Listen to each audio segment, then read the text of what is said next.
નમસ્કાર મિત્રો, હું છું ઘનશ્યામભાઈ પરમાર, ફાગવેલ તાલુકા કોંગ્રેસ સમિતિ પ્રમુખ। હું તમને આ વિડીયોના માધ્યમથી જણાવું છું કે જે ભાવનગરની જે દુઃખદ ઘટના બની એ બહુ જ આપણા દેશ માટે અને ગુજરાત માટે દુઃખદ ઘટના બની છે। મિત્રો આ આપણા ગોધીના ગુજરાતમાં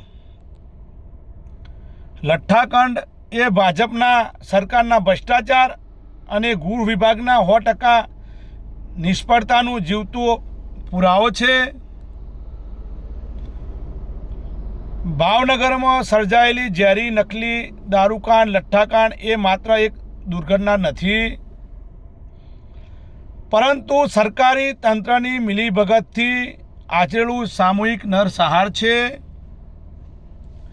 ગુજરાતમાં કાયદો અને વ્યવસ્થામાં સંપૂર્ણપણે પડી ભાગી છે।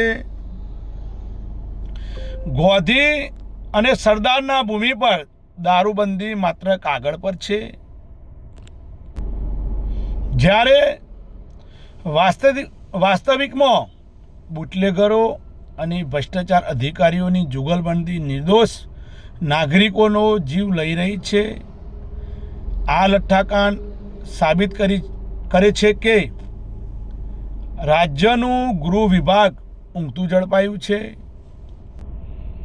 અથવા તો જાણી જોઈને આંખ આડા કાન કરી રહ્યું છે।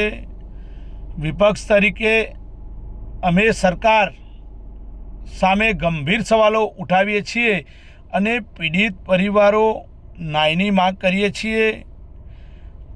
આપે જોયું કે આટલી મોટી માત્રામાં કેમિકલયુક્ત ઝેરી દારૂ ભાવનગર સુધી પહોંચ્યો કેવી રીતે, એ એક પણ સવાલ ઊભો થાય છે દોસ્તો।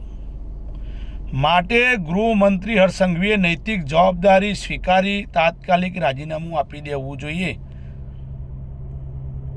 નકલી બ્રાન્ડનું નેટવર્ક કોના આશીર્વાદથી ચાલે છે દોસ્તો?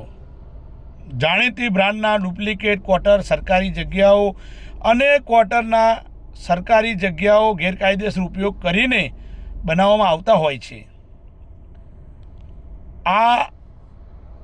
તેની તપાસ થવી જોઈએ।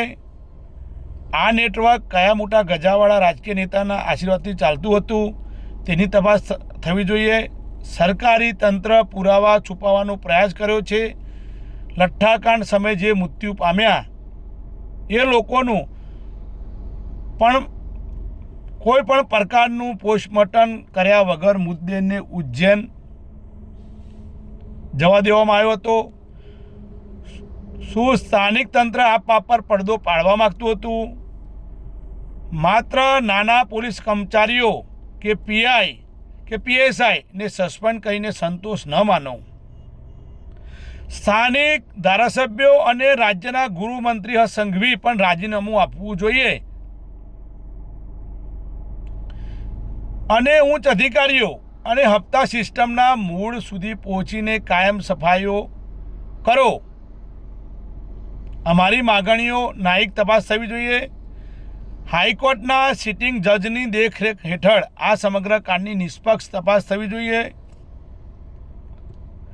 પીડિત અને મૃત્યુ પામેલા ગરીબ અને શ્રમિક પરિવારોને વારસદારોને યોગ્ય સરકારી સહાય અને વળતર આપવામાં આવે તેવી અમારી માંગ છે। તેમજ જે લોકોએ આંખોની રોશની ગુમાવી છે તેમની આજીવિકાની જવાબદારી સરકાર સ્વીકારે।